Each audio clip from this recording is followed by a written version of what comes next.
चलिए आज हम लोग बीएसएससी के सेट नंबर 9 को मैथमेटिक्स का सॉल्यूशन देखेंगे। 400 और 700 के बीच में बोला है, तो सबसे पहले तो इसका देखिए एलसीएम लीजिएगा।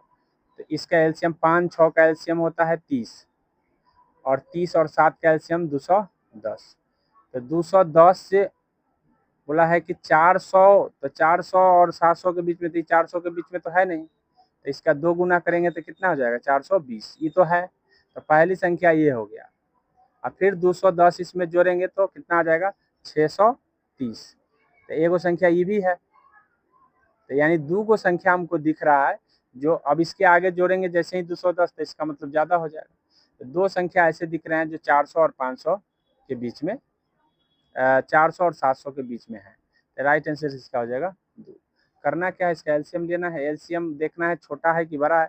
छोटा है तो उसका दोगुना करना है, फिर 3 गुना करके करना है। ठीक है, इस तरह से हम दो अभाज्य संख्याओं एक्स वाई का महत्तम समावर्तक क्या है।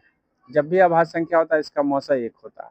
अभाज्य संख्या या सहअभाज्य संख्या उसका मौसा इसमें ज्ञात करना है। सबसे पहले तो कोष्ठ का काम करते हैं। कोष्ठ में आप देखिए कि ये भाग है, तो भाग कीजिएगा तो 8 चौक 32 होता है, 0.4 हो जाएगा। सॉरी, ये पॉइंट से पॉइंट कट गया, 4 बार में कट जाएगा। पॉइंट से पॉइंट हट गया, उसके बाद 8 से 32 काट देंगे 4 बार में।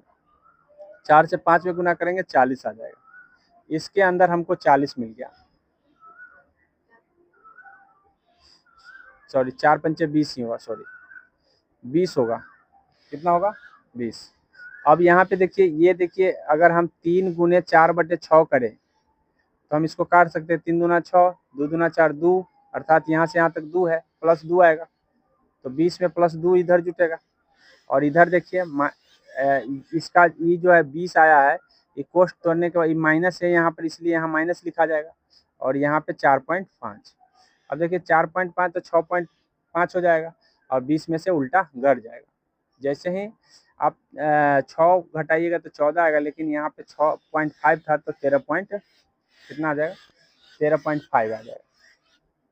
कैसे आया सो समझ में आ गया। माइनस में इधर आया था 20, इधर आया 4.5 और इधर आया 2.5। कितना है 2 आया है टोटल। अब ये दोनों को जोड़ते हैं तो 6.5 आता है। इसमें से 6 घटाते तो 14 आता है, लेकिन 0.5 और घटेगा तो 13.5 बचेगा। यहाँ देखिए बोला है 2 सेंटीमीटर, 12 सेंटीमीटर और 20 सेंटीमीटर विमाओं वाले घनाभ का विकर्ण क्या होगा। तो घनाभ का विकर्ण रूट अंडर होता है L² जोड़ B² जोड़ H²। बस इसी फार्मूला से निकाल देना है। 9 का स्क्वायर 81 होता है, 12 का स्क्वायर 144 होता है, और 20 का स्क्वायर 400 होता है। सबको जोड़ दीजिए कितना आ जाएगा, तो मेरे ख्याल से 625 आ जाता है। तो 625 का 25 आंसर हो जाएगा। एक स्कूल में कक्षा 10 के 3 वर्गों में छात्रों की संख्या 3:5:8 है। मतलब 10वां क्लास के विद्यार्थी है जिनमें 3 वर्गों में, स्कूल में कक्षा 10 के 3 वर्गों में छात्रों की संख्या इतना है, अनुपात है। यदि 3 खंडों में क्रमशः 15, 30 और 15 और अधिक छात्रों को प्रवेश कर दिया जाता है तो नया अनुपात ये हो जाता है। अब ये देखिए कि यहाँ पे जो पहला वर्ग है 3 अनुपात में है, और यहाँ पे बंद जब हम पहला में 15 बढ़ा देते हैं, दूसरा में 30 बढ़ा देते हैं, तीसरा में क्या बढ़ा देते हैं 15, तो ऐसे में हमको अनुपात जो मिल जाता है 4, 7, 9 का हो जाता है। तो हमको कुछ नहीं करना है, यहाँ से पहले अनुपात का ले लेना है, और यहाँ से मतलब यहाँ से पहले अनुपात का ले लेना है। तो पहले अनुपात और पहले अनुपात, तो यहाँ कितना बढ़ा रहे हैं 15 बढ़ा रहे हैं, 15 है ना बढ़ रहा है। ये दोनों में बोला है 15 बढ़ जा रहा है, तो 15 बढ़ रहा है, इसका मतलब x बराबर क्या हो जाएगा 15, क्योंकि 4 में से 3 चला जाएगा तो कितना बचा 1। 1 यूनिट का मान हो गया 15। 1 यूनिट का मान कितना हो गया 15। और जब 1 यूनिट का मान 15 है तो हमसे पूछा है नए प्रवेश से पहले छात्रों की कुल संख्या। तो प्रवेश से पहले छात्रों की संख्या 3 यूनिट था, 5 यूनिट था और 8 यूनिट था, अलग अलग यूनिट। तो हमको 1 यूनिट का मतलब पता हो गया है, तो इसका हो जाएगा 45। पहले वर्ग में रहा होगा, दूसरे वर्ग में रहा होगा 75 और तीसरे वर्ग में रहा होगा 120। ठीक है, लेकिन हमसे बोला है कुल संख्या कितना होगा, तो कुल संख्या जोड़ दीजिए कितना होगा, ये दोनों को जोड़ेंगे तो 120 है, 120 240, राइट आंसर 240 हो जाएगा। तो किस तरह से हमने बनाया है, तो नया बोला ए और बी के संयुक्त रूप से एक व्यवसाय शुरू करता है, मतलब ए और बी है जो अब मिल के व्यवसाय शुरू करता है। ए द्वारा किया गया निवेश बी द्वारा किए गए निवेश के 7 गुना है, मतलब ए बी के निवेश का रेशियो जो है ना 7:1 है। ए का 7 बी का 7 गुना है, तो यानी ए 7 है तो बी कितना है 1 है, ये 7:1 का है। अब बोला है कि इतना रुपया वार्षिक लाभ होता है, तो ए का हिस्सा बताइए। तो जो निवेश का रेशियो होता है उसमें हम अगर टाइम से गुना कर देते हैं तो वो बन जाता है आपका लाभ का रेशियो। किसका बन जाता है, लाभ का। लेकिन यहाँ पे दो टाइमिंग कोई अलग अलग नहीं है, दोनों का सेम ही टाइमिंग है, तो यहाँ पे टाइम से गुना करने की जरूरत नहीं है, डायरेक्टली निवेश की रेशियो लाभ की रेशियो बन जाता है। तो ए 7x कमाया और बी 1x कमाया, ठीक है। तो यानी कहने का मतलब टोटल कितना हो जाएगा 8x, मतलब 8 यूनिट का मतलब है 2,75,000। तो 1 यूनिट का मतलब निकाल देंगे, और 1 यूनिट का निकालने का मतलब है कि ए कितना कमा रहा है 7 यूनिट, तो 7 से गुना कर देंगे। और 1 यूनिट निकालने का मतलब है इसमें बटा में 8 हो जाएगा और गुना में 7 कर देंगे तो ए का हिस्सा आ जाएगा। तो चलिए हम काट देते हैं इसको, 8 से काट देंगे, 8 3 24 बच जाएगा, 3 5 8 चौक 32, 3 0 8 चौक 8 3 24, 8 3 24 बच जाएगा आपका 6 0, 6 है ना बचेगा, 6 0 और 6 0 आ गया तो 6 8 7 56, 4 0 8 5 40, इतना हो जाएगा, अर्थात 34,375, 34,375 ना आएगा। 8 3 24 बच गया कितना 3, 5 उतारे 8 चौक 32, कितना आया है 3 4 3 7 5 आया, है ना। अब इसमें हम क्या चीज से 7 से गुना करेंगे तो ए का हिस्सा निकल के आ जाएगा, 7 5 35, 49 आ 3 52 और 21 और 5 21 और 5 26। देखिए 625 किसके लास्ट में है, सब में है, अभी और गुना करेंगे, ठीक है। उसके बाद हो जाएगा 7 चौक 28, 28 और 2 30, किसके है जीरो वाला, तो यही है ए वाला, नहीं आ गया। तो इस तरह से आप गुना कीजिएगा तो ये वाला हिस्सा निकल के भी बना है कि 35 कर दीजिए, 50 कर दीजिए, 0 कर दीजिए, तो ये आ जाएगा आपका 35 आ जाएगा, ये आ जाएगा 50 आ जाएगा। इसी रेशियो में 5 से काट दीजिए, घटेगा तो 15 है ना होगा, ये 15 होगा, सॉरी 15 होगा। तो यहाँ पे देख लीजिए यहाँ आ रहा है कितना 7 और 3 आ रहा है, कितना आ रहा है 5 से काटेंगे 7 और 3, 7 और 3 नहीं दिया है लेकिन 3 7 दिया है तो यही मान लेते हैं, ठीक है, यही वाला आ जाएगा। हालांकि हमको ऐसे लिखना चाहिए था, पहले पानी का लिखना चाहिए तब दूध का लिखना चाहिए था, तब 3 और 7 आ जाता।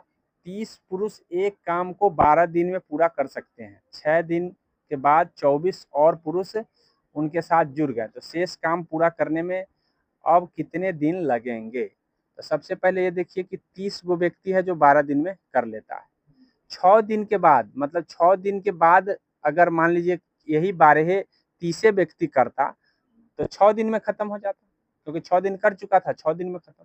तो 6 व्यक्ति 30 दिन में खत्म कर सकता है, इसलिए 24 और बढ़ गया यानी 54 हो गया, 54 व्यक्ति एक दिन में खत्म कर सकता है। अब इसी को काट दीजिए, 6 नमा 54 हो गया, ठीक है। अब इसको 9 इधर आ जाएगा तो 9 से इधर 30/9 हो जाएगा, 30/9 तो काट देंगे तो 3 तिहाई 9 और 10 तिहाई 30, 10/3 आ जाएगा, कितना आ जाएगा 10/3, 3.1/3 किधर है 3.1/3, डी वाला आंसर आ जाएगा। आ गया ना। तो कैसे आया मैं फिर से एक बार बता दे रहा हूँ कि 30 व्यक्ति 12 दिन में कर सकता है, ठीक है। 6 दिन बाद 30 व्यक्ति कितना 6 दिन में करेगा ना, तो इसीलिए हम 6 दिन बाद जो है ना 30 व्यक्ति 6 दिन में कर लेगा, लेकिन व्यक्ति कितना हो गया 6 दिन बाद? 54 गो। 54 गुने x, 24 बढ़ गया है, इसका मतलब 30 में 24 बढ़ गया तो 54 है। इससे x का वैल्यू निकाल देना। आगे समझे, चलिए। बोला 6 मिनट में एक बाल्टी का 4/13 भाग भर जाता है, बची हुई बाल्टी को भरने में कितना समय लगे? ठीक है, अगर 6 मिनट में 4/13 भाग भर लेता है, तो बोला है कि बचा हुआ जो पार्ट है वो, तो सबसे पहले कि 6 मिनट में अगर भरता है तो टोटल कितना देर में भरता है ये निकाल लेंगे। तो 13/4 को उल्टा करके 6 से गुना कर लेंगे, ये टोटल भरने का आ गया। ठीक है, लेकिन अब भरना कितना है? भरना है 4 भाग भर चुका है, तो कै भाग बचा हुआ है? 13 में से 4 चला जाएगा, कितना बचेगा? 9 भाग बचा हुआ है। हाँ, तो 9 बटे आ जाएगा 13, 9/13। अभी काट दीजिए, 13 से 13 कट गया। ठीक है, अभी 2 दूना 4, 3 दूना 6, 9 तिया कितना आ जाएगा? 27। 27/2 का मतलब कितना होता है? 13.5। 13.5 कहाँ दिया हुआ? दिया है, आंसर आ गया ना। यानी कहने का मतलब ये है कि 6 मिनट में भरने का समय दिया हुआ है, तो हम टोटल इसकी कैपेसिटी कितना देर का है, मतलब कितने देर में टोटल भर सकता है, तो टोटल उल्टा करके 13/4 करके गुना कर लिए 6 से। अब हमको भरना कितना है उससे गुना कर लेंगे, तो भरना है 9/13 से, तो 9/13 से गुना कर लिए। अब इसका समय देख लेंगे, 13 से 13 कर दिए, 2 तिया 6, 2 दूना 4, 27 बटे आ जाएगा 2। 27/2 का मतलब 13 मिनट 30 सेकेंड। यहाँ देखिए, राम 36 किलोमीटर प्रति घंटा की चाल से गाड़ी चलाता है, लेकिन प्रत्येक 10 किलोमीटर के अंत में पेय पीने के लिए 5 मिनट रुकता है। ठीक है, 5 मिनट रुकता है। तो ज्ञात करें कि राम को 84 किलोमीटर की दूरी तय करने में कितना समय लगेगा? 84 किलोमीटर की दूरी तय करने में कितना समय लगेगा? अब यहाँ पे देखिए कि 84 किलोमीटर दूरी तय करने में कितना समय लगेगा, तो इसका हो जाएगा, कितना अंतर है ये? 10 किलोमीटर का अंत में, सॉरी ये अंतर नहीं देखना है। सबसे पहले तो ये देखना है कि 10 किलोमीटर से ये 10 किलोमीटर पर रुक रहा है, तो कितना बार रुकेगा ये? 10 किलोमीटर कोई रुक रहा है, तो 84 किलोमीटर जाना है, कितना बार रुकेगा? 8 बार तो कम से कम रुकेगा ना, 8 बार रुकेगा ना, 10 8 80 होता है ना, तो 8 बार रुका, तो 8 बार रुकने का मतलब है 5 8 40 मिनट रुक गया। कितना मिनट? 40 मिनट वो रुक गया। ठीक है, अब 40 मिनट रुक गया, नहीं रुकता तो कितना मिनट में चल जाता हो?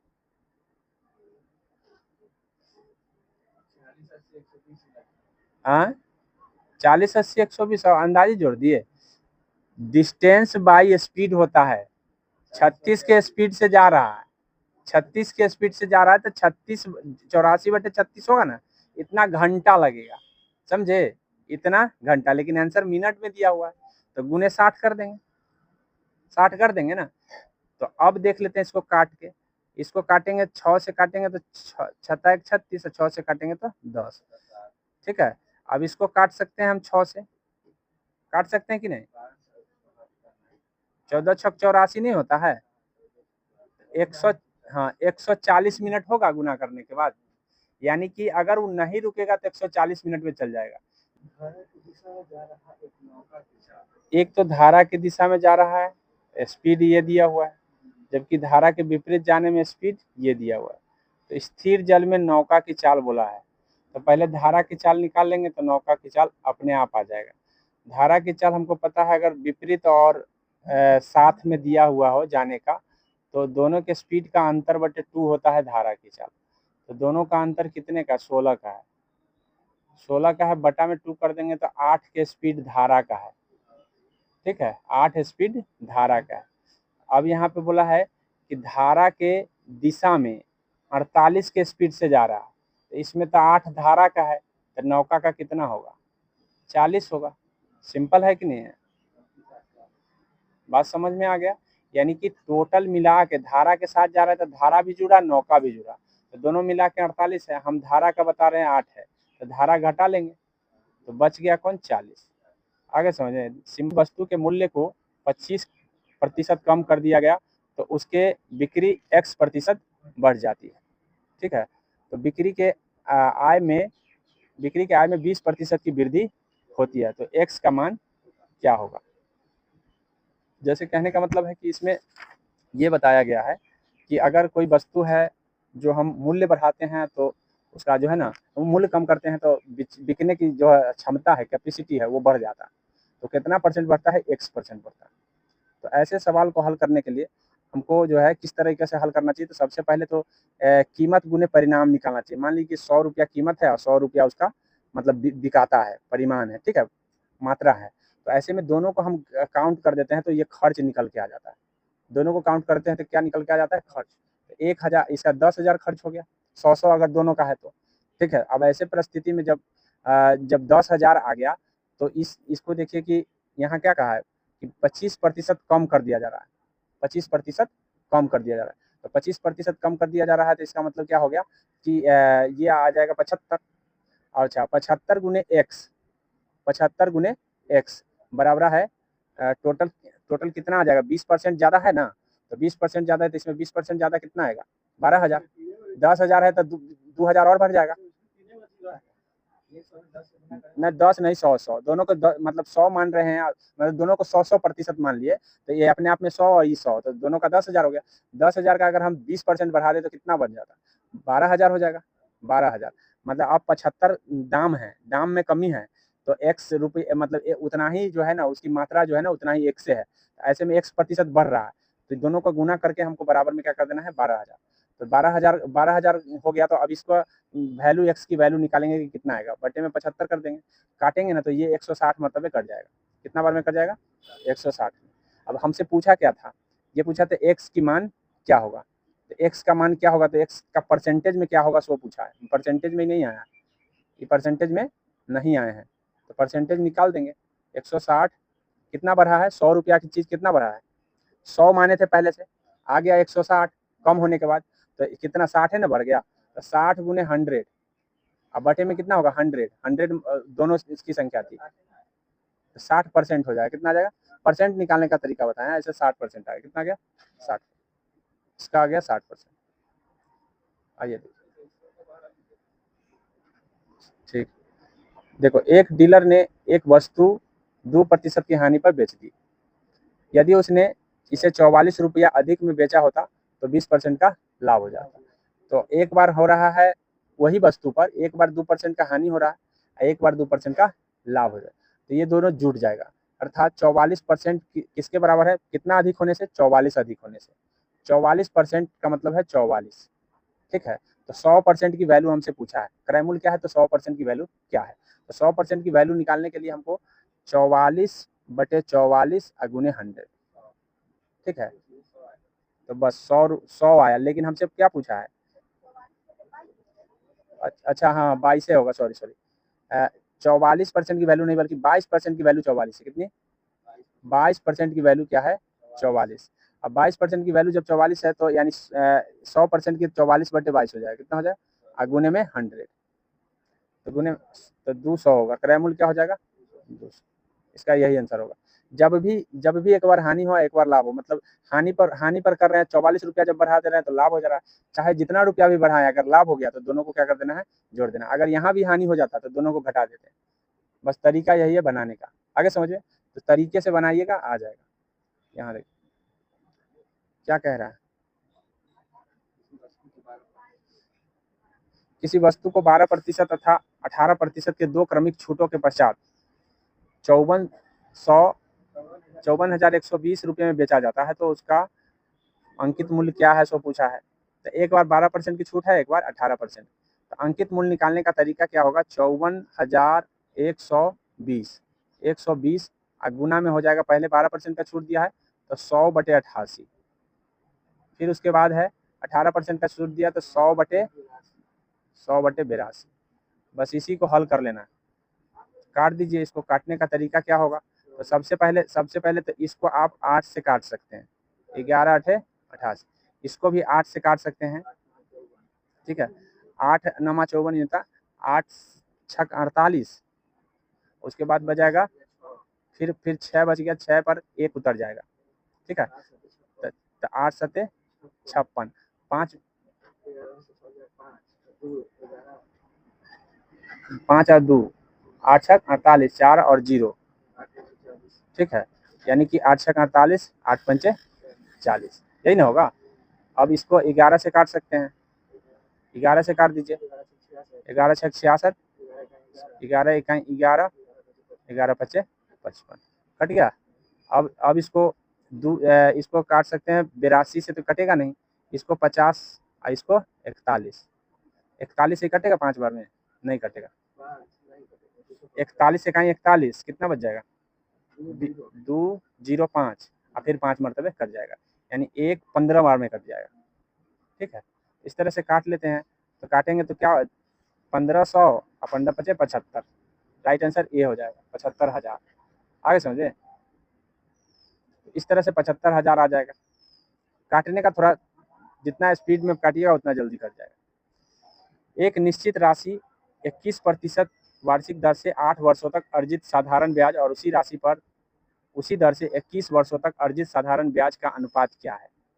तो यहाँ पे देखिए कि अनुपात जब पूछेगा ना, तो हमको राशि से कोई मतलब नहीं है, हमको सिर्फ देखना है कि 21% से 8 वर्ष और अर्जित हो रहा है और उसी राशि पर 21 वर्षों तक, ठीक है। उसी राशि पर उसी दर से, मतलब 21 वर्षों तक। तो 8 वर्षों तक का निकाल देना है 21 गुने 8, और फिर उसी दर से 21 गुने 8, और फिर 21 गुने आपका हो जाएगा 21, 21 गुने 21। अब 21 से 21 कट गया, क्या बच गया, 8 21 अनुपात में बच। समझे, यहाँ से परसेंटेज लेना है, यहाँ से वर्ष लेना है, यहाँ से वर्ष लेना है, और बोला है उसी दर पर, मतलब दर पहले का जो 21 है वही रहेगा। तो अब अनुपात निकाल दीजिए, तो क्या बच जा रहा है, 21 से 21 कट रहा था, 8 21 आंसर आ जाएगा, कुछ नहीं कहता यहाँ। देखिए क्या बोला है, 3 पुरुषों का औसत वजन 4 किलोग्राम बढ़ जाता है जब उसमें एक जिसका वजन 100 किलोग्राम है उसकी जगह पर दूसरा आदमी ले आता है, तो नए आदमी का वजन क्या है। सबसे पहले जब भी ऐसे प्रश्न आए तो ये ध्यान रखना है कि कितने पुरुष हैं, 3 पुरुष, ठीक है। कै किलो बढ़ रहा है, 4 किलो, तो टोटल बढ़ोतरी 12 किलो हो गया, 4 तिहाई 12। अब 12 किलो कितना का रिप्लेस किया है, 100 किलोग्राम वाला का, तो 100 किलोग्राम उसमें जोड़ देंगे, तो कितना हो जाएगा, 112। आगे समझिए, बस यही था। आ गया। जब भी ऐसे सवाल आए कि रिप्लेस कर दिया जाता है इतना किलो वाला की जगह इतना किलो वाला, तो कभी कहेगा कम गया, कभी कहेगा बढ़ गया, तो कम गया या बढ़ गया जब भी सवाल आए तो इसी तरीके से हमको करना है। आगे समझिए, चलिए यहाँ क्या कहा है, आरिफ ने वार्षिक रूप से चक्रवृद्धि ब्याज होने वाली 25% वार्षिक ब्याज की दर पर लिया और 3 वर्ष के बाद इतना रुपया का भुगतान करके चुकाया। ऋण की राशि कितनी है ये पूछा है कि ऋण कितना रुपया दिया गया होगा। तो सबसे पहले कि 3 वर्षों के लिए है। अब 3 वर्षों के लिए, ये 3 वर्षों का क्या हो गया, मिश्रधन हो गया, 3 वर्षों का मिश्रधन। तो 3 वर्षों का मिश्रधन है, तो ये हम किस हिसाब से निकालेंगे कि तो हमको पता है कि R बटे P इंटू R बटे R प्लस 1 प्लस R बटे 100, और पावर में होता है 3, ठीक है, पावर में होता है 3। तो ये आपका मिश्रधन का फार्मूला होता है। इस फार्मूले से बराबर में क्या कर लेना है, 15,625। अब यहाँ देखिए कि अगर 25% अगर जोड़ते हैं इसमें, तो 25% जोड़ते हैं तो क्या हो जाए, 125 बटे 100। 125 बटे 100 को अगर काटते हैं तो 5 बटे 6 बटे 5 नहीं 5 बटे 4 आ जाएगा, कितना आ जाएगा, 5 बटे 4, 25 पंचे 125 या 25 चौका 100, तो 5 बटे 4। अब 5 बटे 4 को क्यों करते हैं तो कितना आ जाएगा, 5 का 125 और 2 का 4 का 64 आएगा ना। तो अब हमको पता चल गया है कि 125 बटे 64 P बराबर है 15,625। अब ये 125 से इसको हम काट सकते हैं, कितना बार में काटेंगे, तो हमको पता है कि 25 पंचे 625, 625 पंचे 3125, 3125 पंचे 15,625 होता है। कई बार गुना किए, 25 पंचे 625, और फिर 5 से गुना करें तो 3125, ठीक है, 3125, और फिर 5 से गुना करें तो 3 बार में हम काट रहे हैं, 3 बार 25 से, माने 125 और 125 का गुना है, ये किसका गुना है, 125 और 125 से हम 125 बार में इसको काट दें। 125 बार में जब कट जाएगा तो बच गया क्या, P/64 बराबर है 125। ठीक है, 125 से गुना कर दीजिए। 125 में जब 8 से गुना करते हैं तो वो बन जाता है 10, मतलब 125 चौका कितना, 125 हटे कितना, 108 800 और 25 हटे 200 यानी 1000। जब 8 से गुना होता है इसमें तो 10, तो इसमें डबल 8 है, 8 से गुना हुआ तो 1000, 20 थोड़ी होगा। जैसे 8 गुने 125 गुने 8, तो इससे गुना हुआ तो 10 हो गया। अब 8 ना बचा है, तो 10 में 8 से गुना होता है तो कितना होता है, 80,000, 8,000 होता है, 8,000 होता है। कितना होता है, 8,000 ना होगा।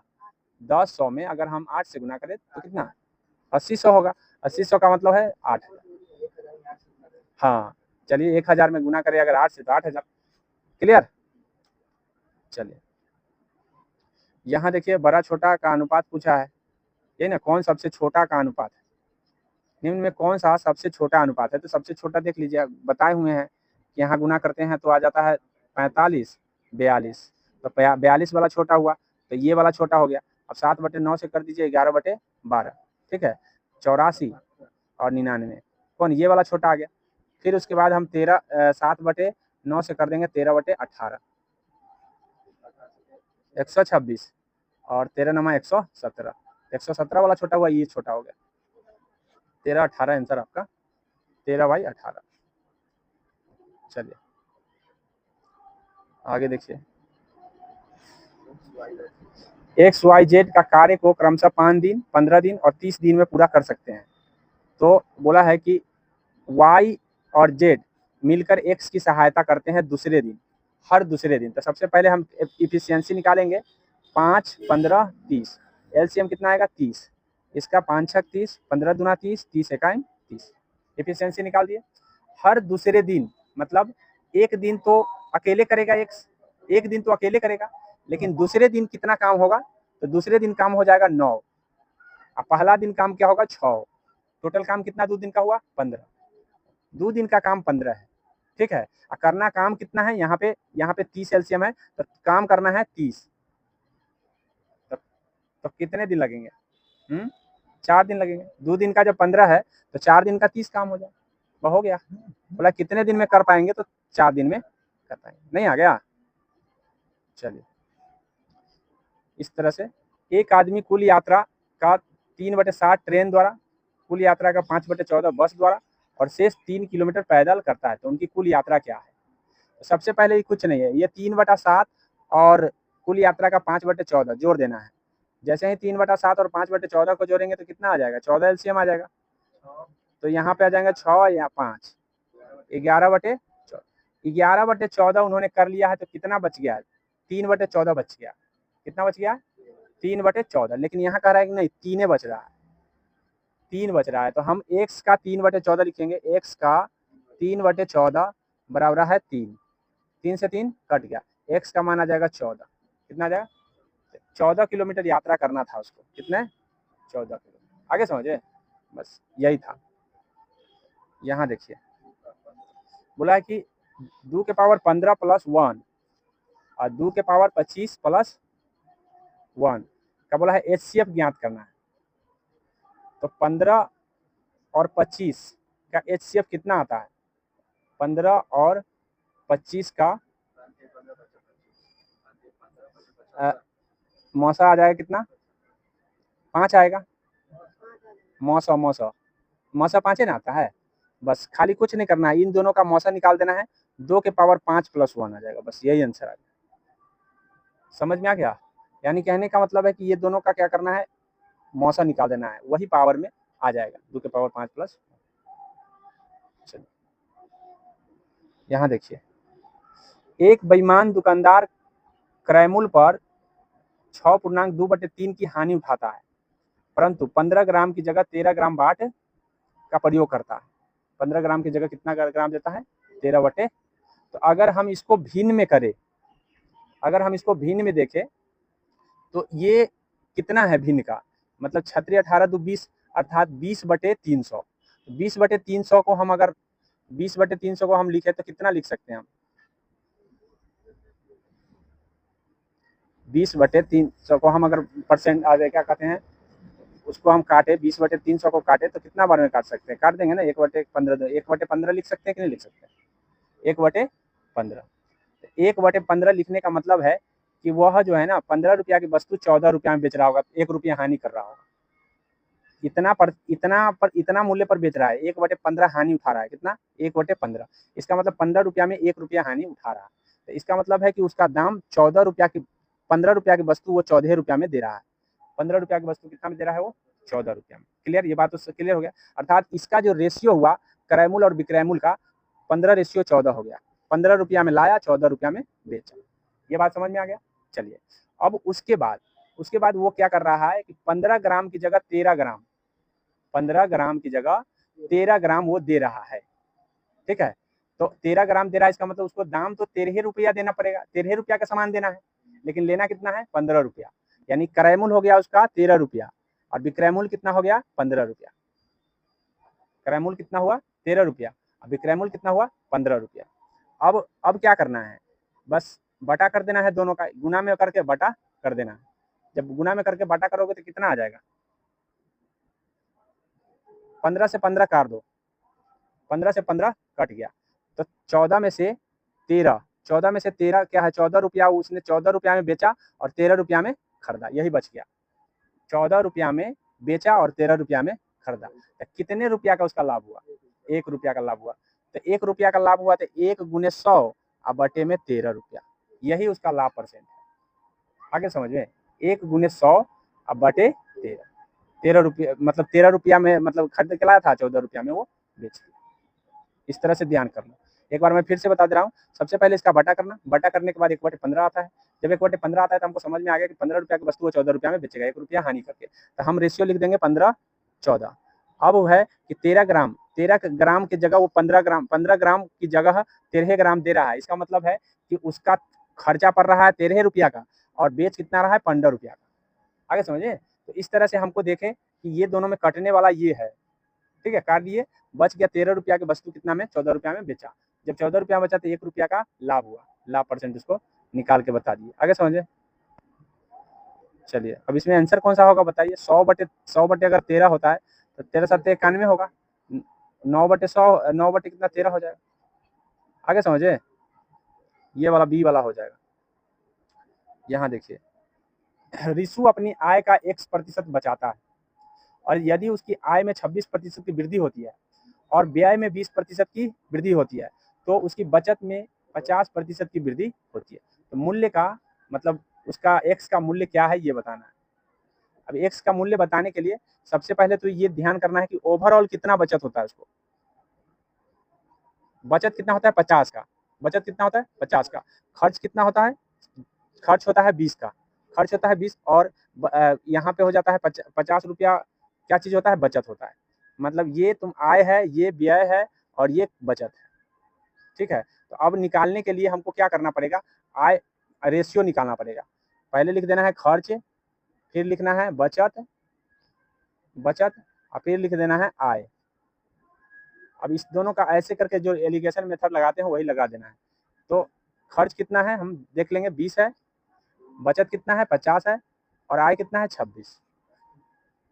अब यहाँ पे देखिए, जब क्रॉस मल्टीप्लीकेशन करेंगे, सॉरी रेशियो निकालेंगे तो कितना का रेशियो आ जाएगा?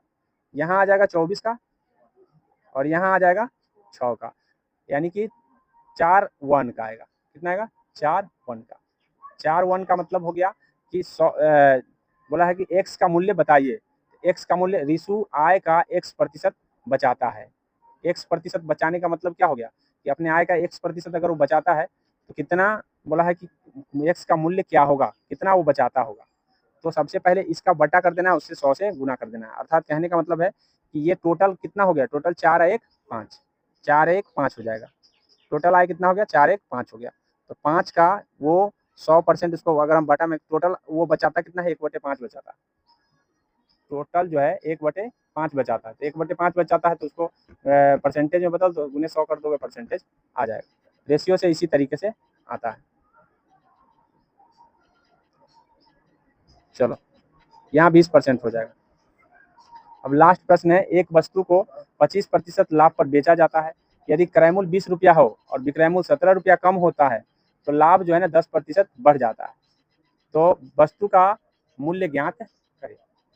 सबसे पहले तो ये ध्यान रखना है कि हम यहाँ पे 10% लाभ बढ़ जाता है, पहले से लाभ कितना है 25%, तो टोटल लाभ कितना हो गया 35%। कितना हो गया टोटल 35%। 35% को अगर बटा में बदलो तो 7/20 आ जाएगा। 35/100 करोगे तो 7/20, 7/20 आ गया।